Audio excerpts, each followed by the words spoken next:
Madinah Institute for Leadership and Entrepreneurship, MILE.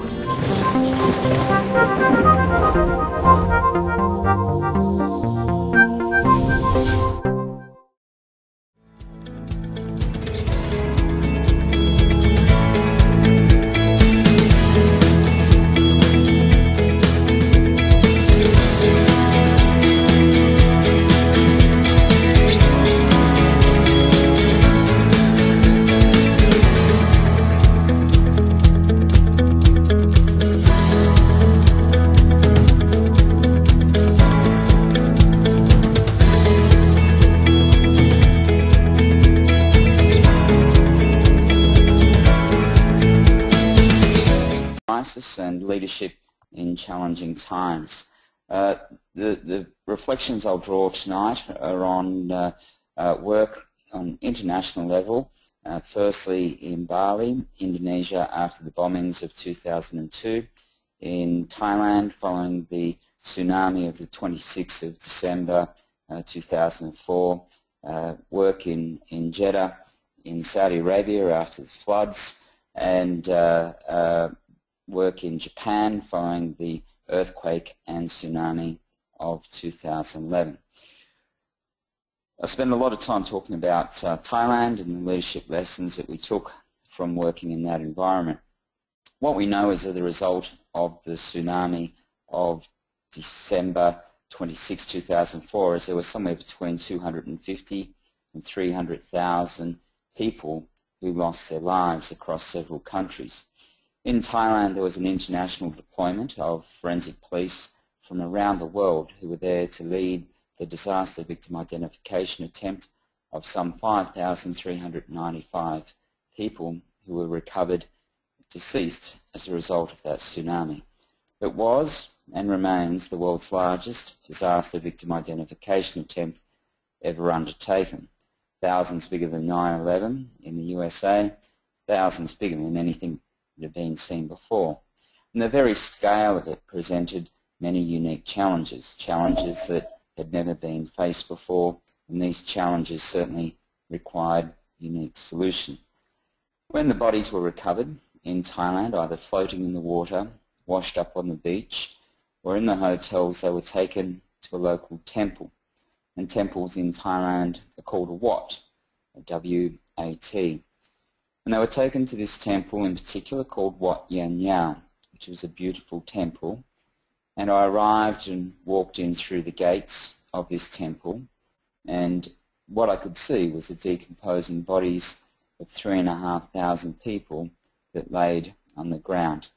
And these challenges certainly were unique and required unique solutions.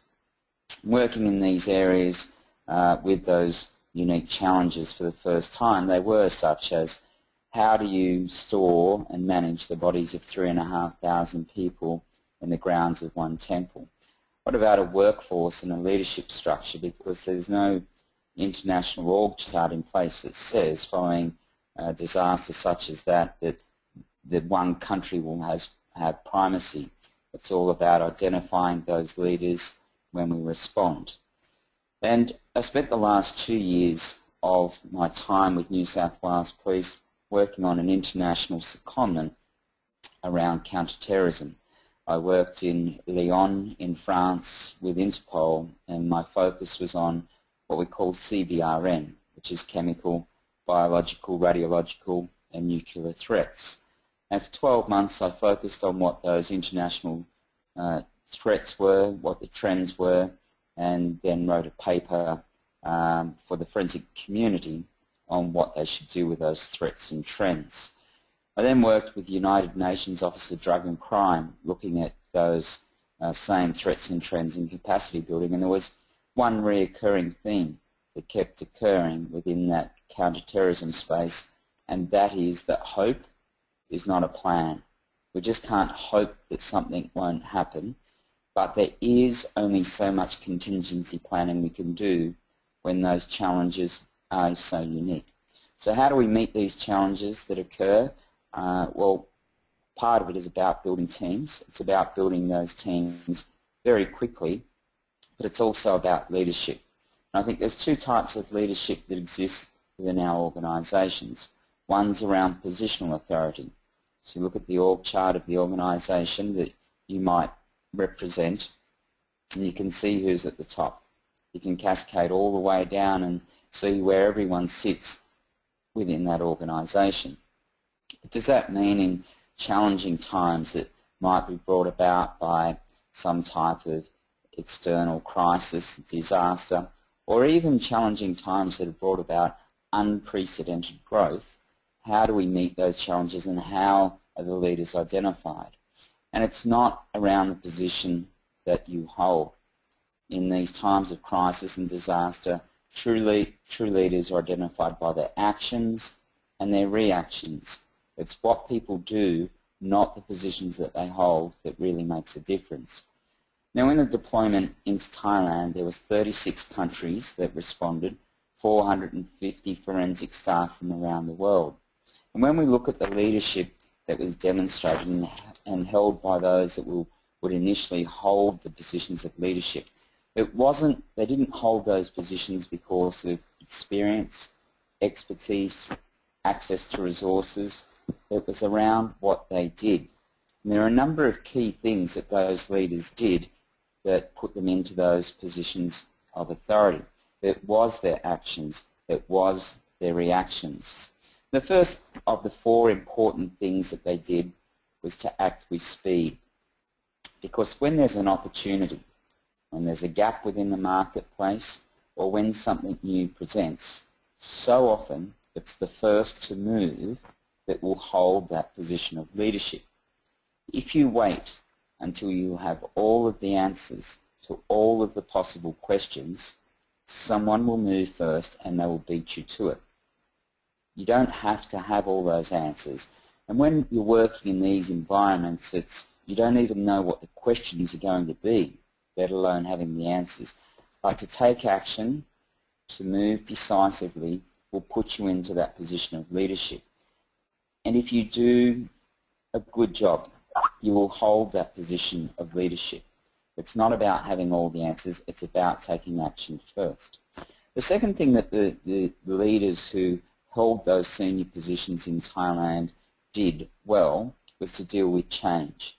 And what we know is that people are resistant to change, and that there's a real resistance to this change, and that's a common theme. There's an author out of the US by the name of Seth Godin, and he talks about change, and he says, if you're not upsetting people, you're not bringing about change. So when we're aware that we're going to implement a change program, how do we deal with those issues?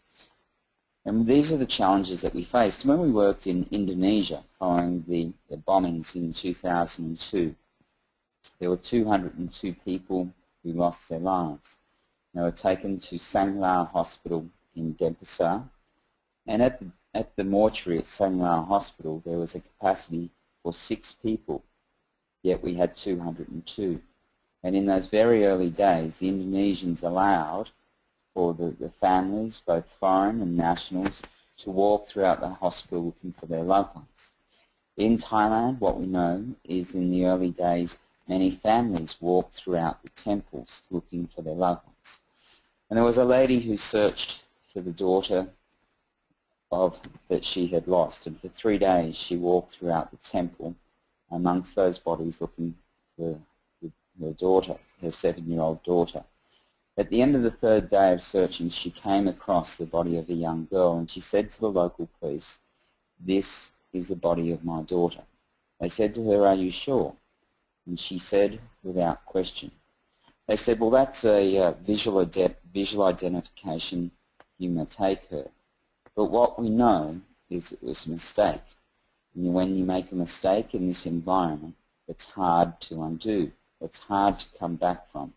And there's nothing more challenging to sit opposite a family who had lost their daughter and explain to them that a false identification had been made. So to stop that occurring in Indonesia, to stop that occurring in Thailand, we imposed our standards, our operating procedures upon the local government, upon the coroner, and upon the Thai police. and it was a significant change program to bring about. The reason it was done successfully, though, was because those issues of resistance were dealt with prior to leading the change program, and they were dealt with sensitivity. We're often aware when we lead change programs through organisations that people will be upset, there will be resistance, and then we deal with the issues that arise. But there's a real opportunity of identifying, forecasting what those issues will be and dealing with them before we seek to roll out the change program. That was the second thing the leaders did well, was to lead with sensitivity. The third thing was to have in place a structure. You can't turn up to a temple, there's 3,500 bodies on the ground, and make the process up. But you need in place a structure. But one of the things that organisations as they grow often do is overlay their people with policy and procedure.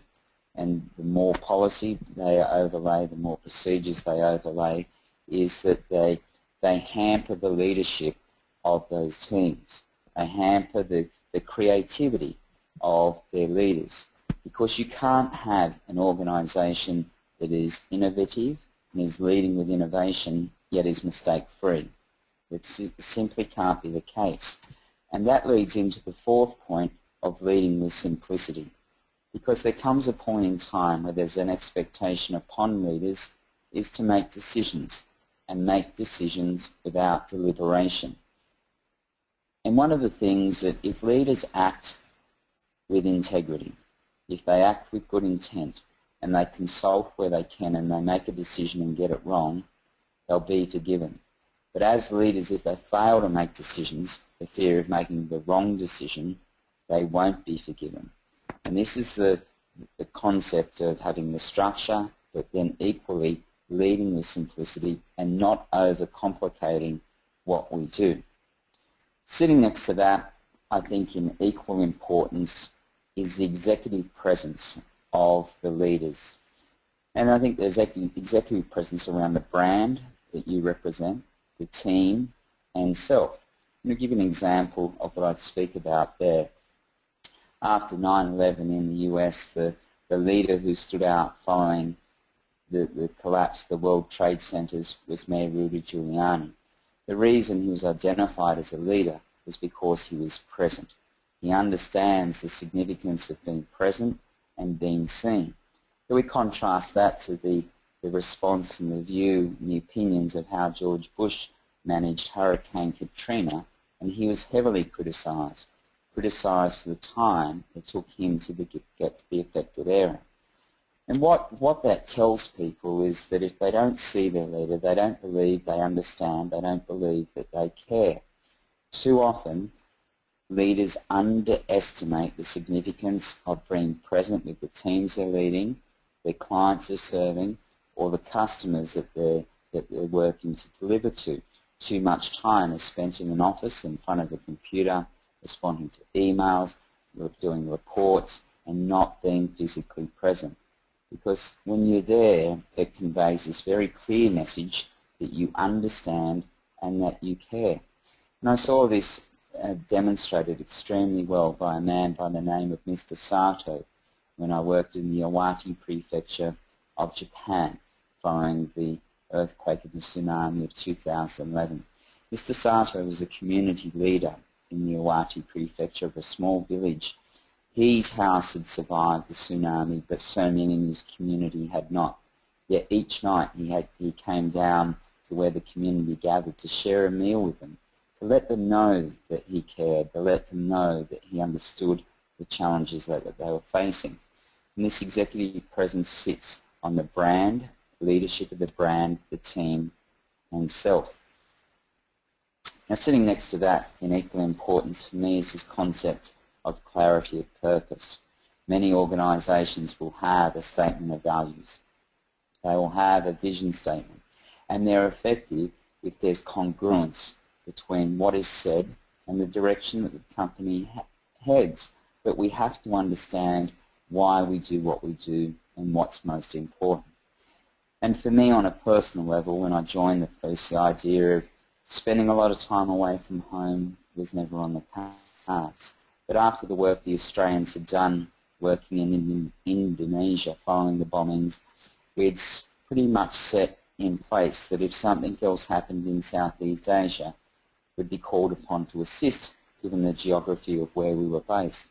And that was certainly what happened after the 2004 Southeast Asian tsunami. I was on holidays with my family. I was telephoned, I was asked to return to work and head overseas to lead the response as part of the Australian team. And working in these areas, it brings challenges both to the families and those that you're working with. And to those families that were on the beach that day, it was a beautiful day. It was 10 o'clock in the morning and the water receded. And it stayed out for up to 10 minutes. And 10 minutes later, this wall of water came back in. And at the time, it was 10 metres high in some locations. And when it came back in, there was children who survived, there were parents who survived, but there wasn't many families that survived intact that day. For those children who lost their parents, you can only imagine the fear and the isolation they felt. And they remained in Thailand until someone helped them to be escorted home. For the parents who were on the beach with their children and saw that wave coming, they held their children and they ran as fast as they could. The water caught up and knocked them over, and for many they lost their children and never saw them alive again. They would return home without their children and they could never move on. The challenge of wondering if their children survived remained. And for me, the work that I did in Thailand, and when we faced those hard days, as we had, indelibly, there was hard days there, it was about understanding why we do what we do. And for me, it was represented by the photo of the baby on the screen there. He was 15 months old and his name is Alexander. And every day that fellow spent frozen in the body bag in a shipping container was too long.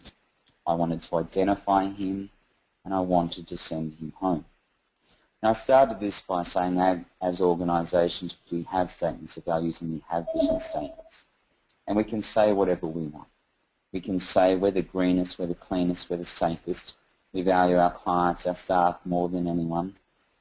But it's not until our resolve is tested that we really get to understand why we do what we do. As an organisation and as an individual, if we are clear what is the fundamental thing that's most important to us, when we're tested, it's far easier to make that decision. Let me share the story with you of these Thai soldiers who worked at a place called Tatachai. Now their role was to go into the shipping containers where the bodies were stored, take them out, put them on trolleys and wheel them throughout the site. Now they worked 12 hours a day, they worked 6 days a week, and when they finished work each day, they would sleep at the site in a tent. Many of them had been there for 7 months. They had not seen their families and they'd not been home, and they lost their motivation for their work. And how can you not understand how that could happen?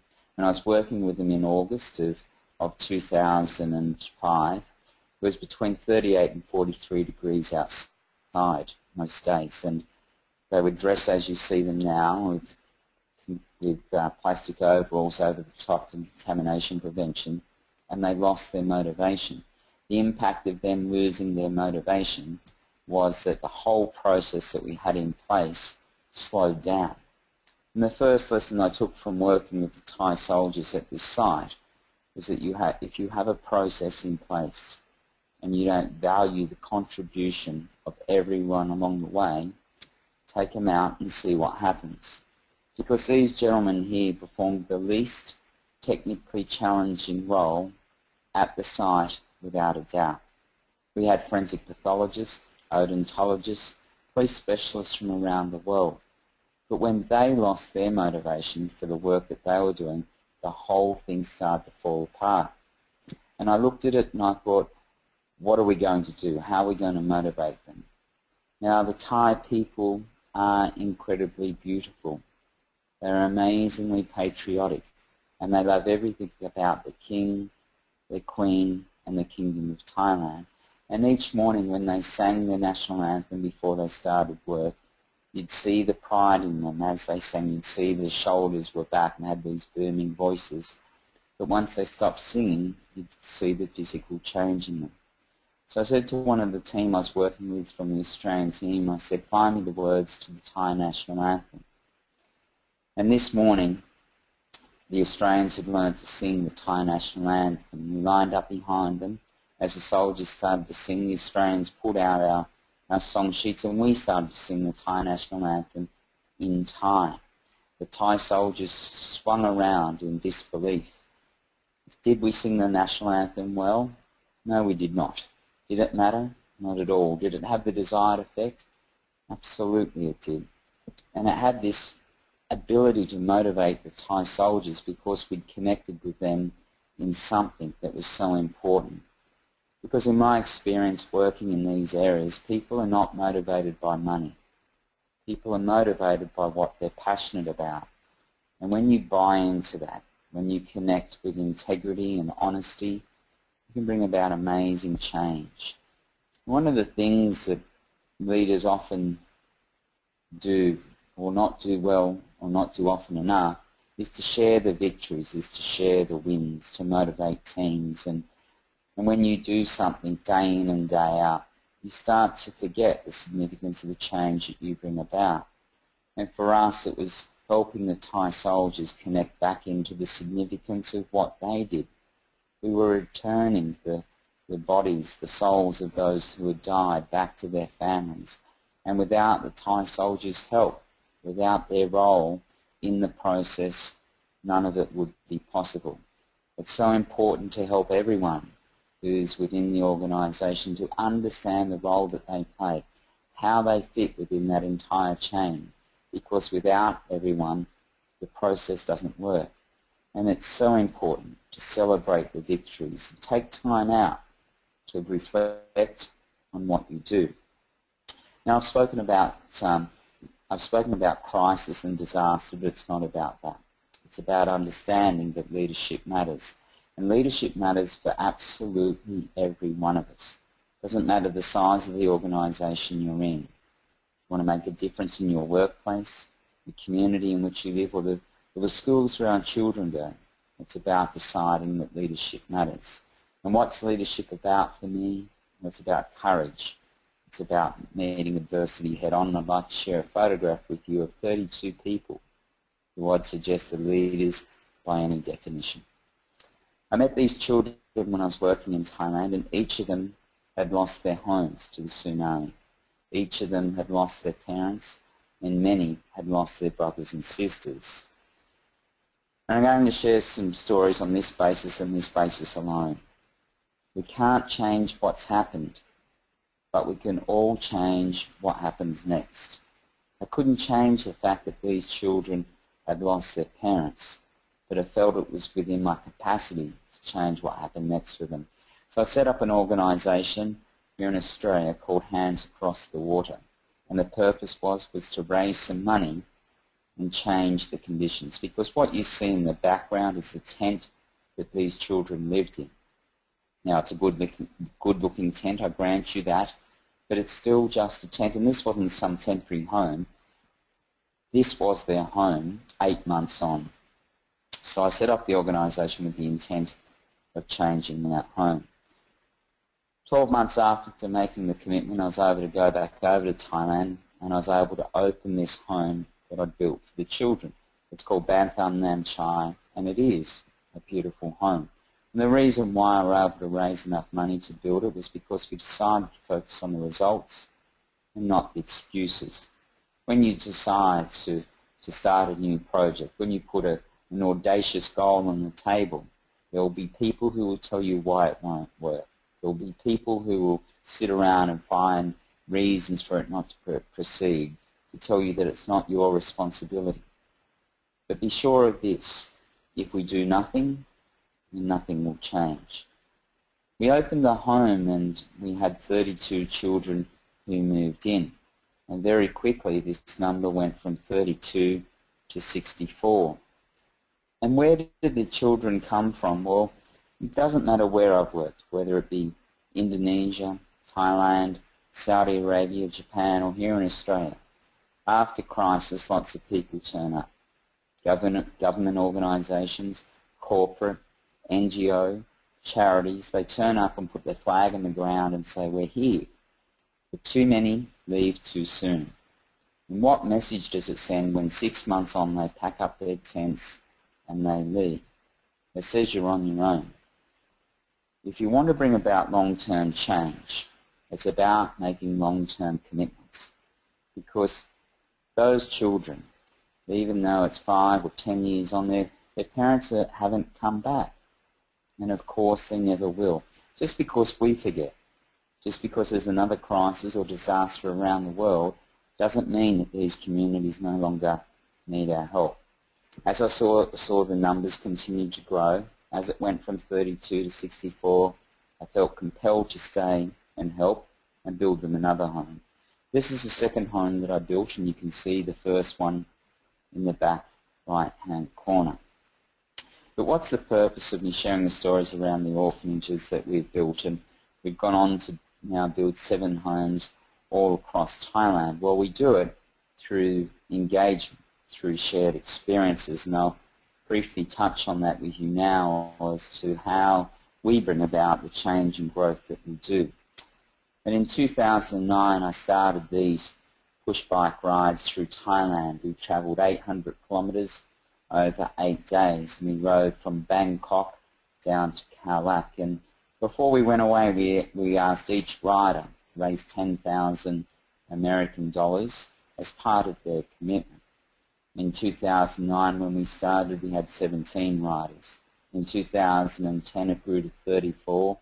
2011, it grew sufficiently that we broke the ride up twice, and I rode 800 kilometres down, had 2 days off, flew back to Bangkok, picked up another group and did it again.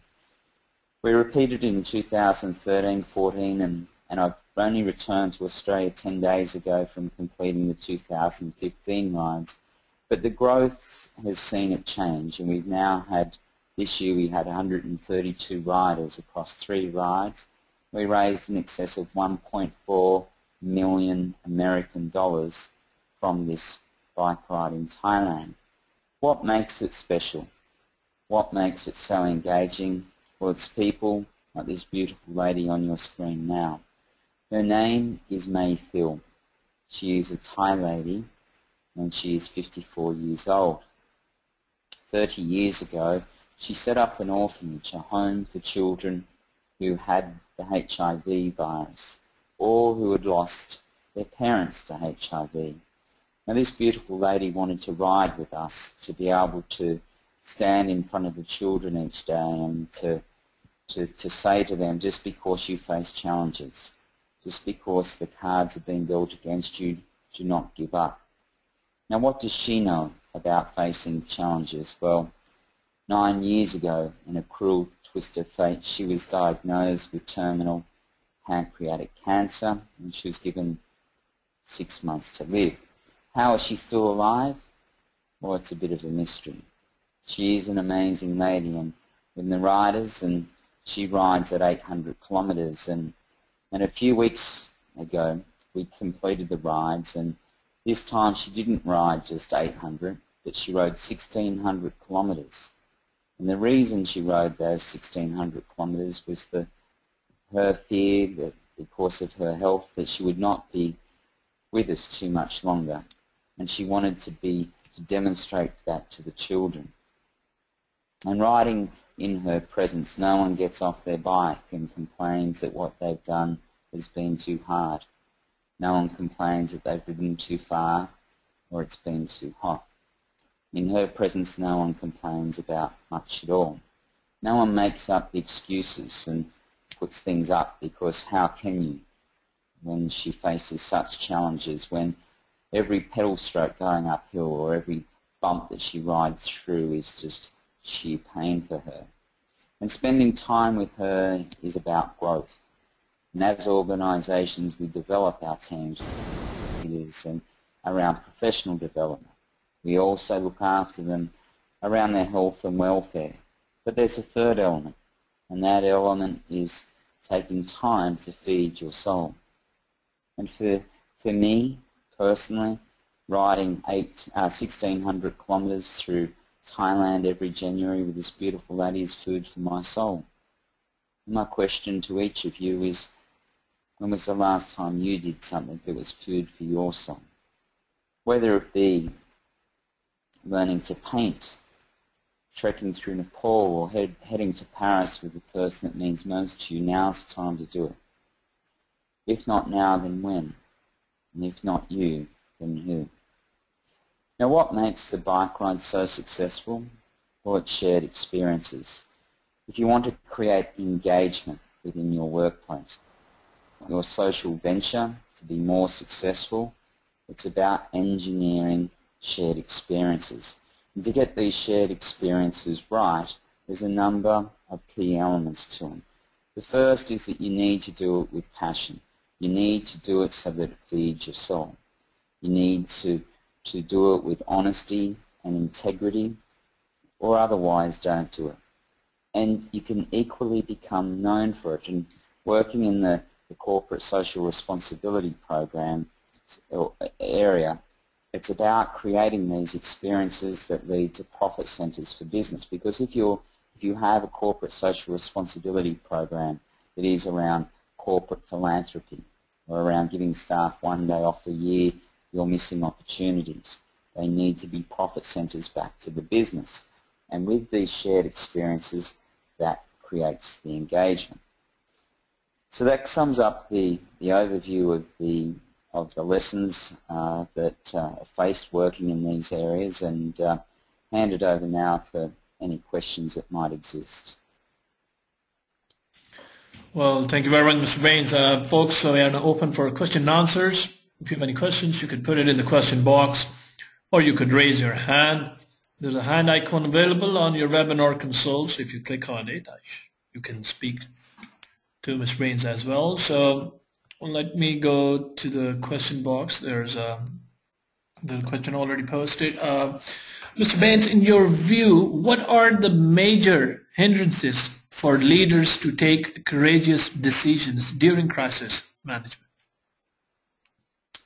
I think the major challenge for leaders, or the hindrance, is the too much policy and procedure and regulations that we impose upon our leaders, and we do it to give them guidance. Too often we review something post, and we write more policy when there's a gap, or we write more procedure and to give the direction. But what we do is we take away the creativity, we take away the leadership authority of people, and they become fearful of making the wrong decision, so they end up not making any decisions. I think in times of crisis, what we need to be able to do is trust the leaders. We need to have leaders who can act with confidence and make those decisions without fear of reprisal when reviews are there, because in the crisis situation, it's a very dynamic environment. Things are changing very quickly, and we need to give that authority to the leaders to make decisions. Okay, thank you. We have another question. Let me go to the question box from Mr. Mark Stora. The question is, how does one deal with such crises when loved ones are lost and disenfranchisement is so evident? I think if the question is around how do those working in those environments deal with it, there needs to be a separation between the role that you're doing and the emotions that you have for those that are lost. And it doesn't mean a complete separation, but it's difficult for the forensic staff who are working with the processing of those bodies, for example, to treat or to be involved in the story, the life history of each of those victims, and it's not healthy to do that. But if you become too removed, you miss the opportunities to be the best you can be for the families. And certainly some of the most difficult days that I had working in Thailand over those many months that I was present was dealing with the families who had lost their loved ones. But they were also the most rewarding of the days that we had there, was seeing that we could provide them with answers to, we couldn't change what had happened. We couldn't bring back their loved ones, but we could provide answers and allow them to operate with that knowledge and to have their bodies returned to them. And there's a need for that separation between the two. But it's important to retain that clarity of what you're doing, because it's a significant thing to do, to process and identify those bodies, and you can do it day in and day out. But it's also very important for them, for the teams that are there, to understand why they're doing it, is to have the opportunities to meet with the families, because it helps bring it back to the significance and importance of what you're doing.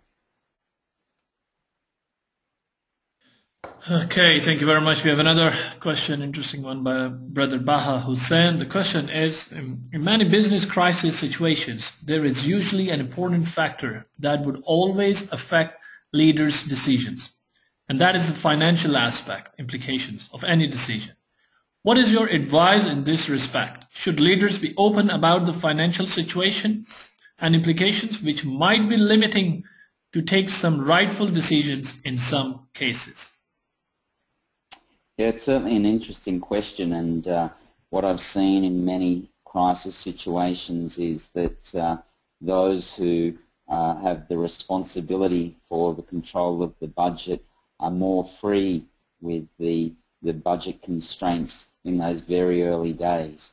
But what I've also seen is that there's a real need for those that are working in the crisis area to be able to, in weeks or months post, to be accountable for the financial decisions that they have made as to the expenditure that they have made. I've seen a lot of money which has been put forward to various groups, and money which is spent sometimes in not the most appropriate ways, but there's a desire, and this leads into the charity spaces, that some of the large charities will act quickly and to show that they're using donors' money, show that it's being put to good use, but without an appropriate level of consultation with those who are there to receive the aid or those who have been affected, that money might not be well spent.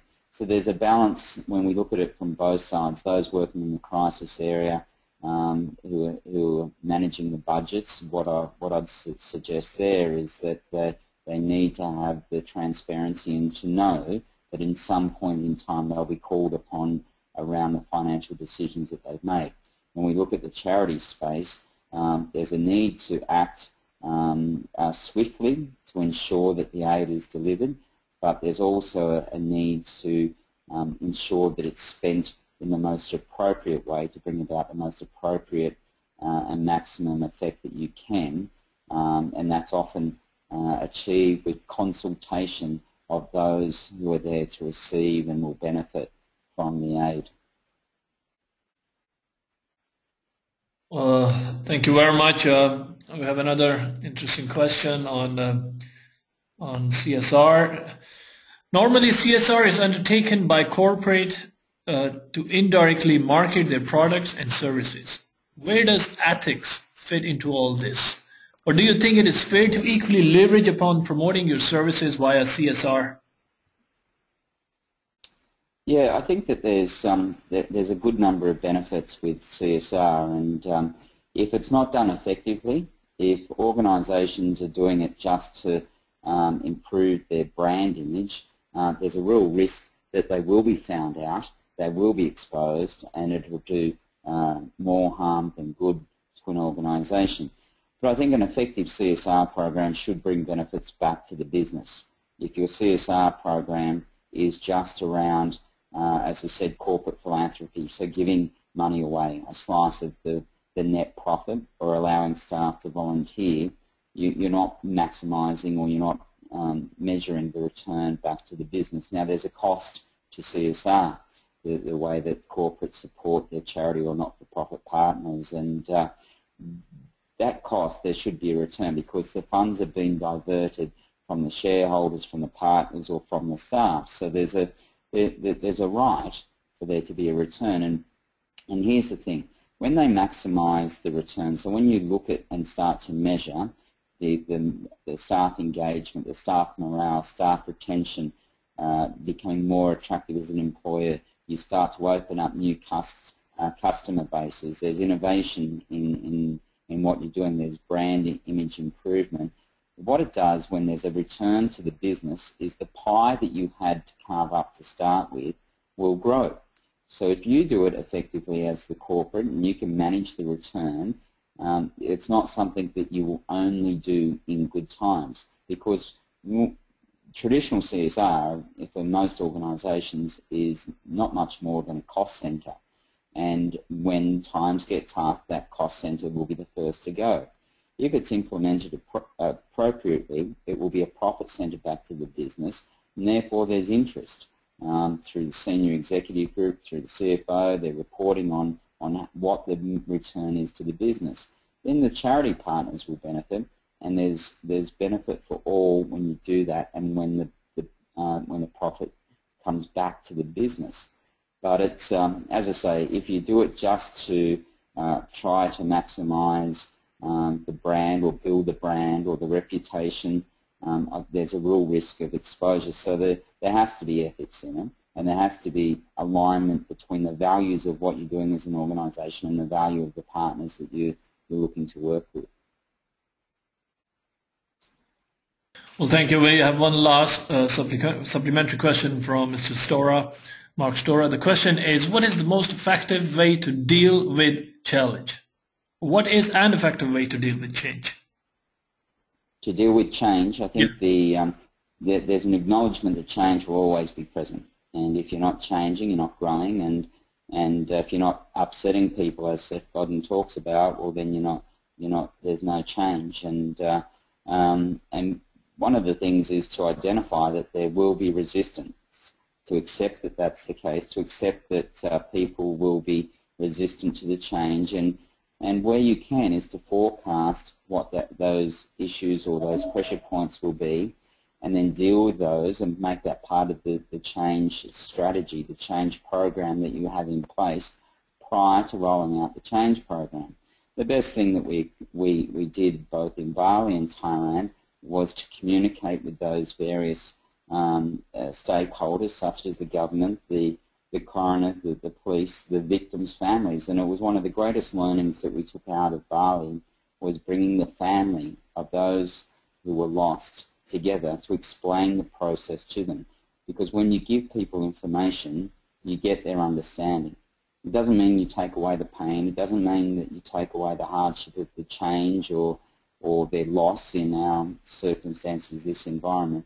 But when you give them information, you get understanding. So I think the best thing that we can do when we're bringing about a change program, identify what those resistance points are, communicate what they are, acknowledge what they are, and deal with them in an open and transparent manner. Well, thank you very much, Mr. Baines. That really brings us towards the end of the webinar. Any concluding remarks that you would like to give before we dismiss out?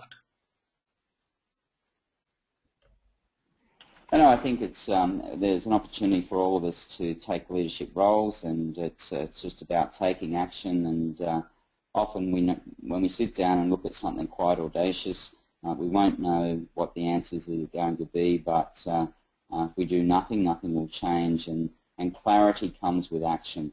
The more that you do, the more clearer you'll become, and the momentum will follow the action that you take.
Madinah Institute for Leadership and Entrepreneurship, MILE.